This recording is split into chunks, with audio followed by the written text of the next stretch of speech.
While traveling in trains, enjoying your journey, having your food, enjoying your coffee, did you ever found your loco pilot asleep? So, what will happen? Wait a minute!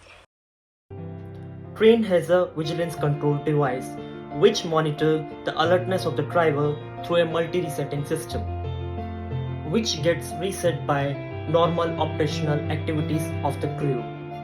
In case if driver fails to acknowledge the signals, a set of additional indication alerts are given.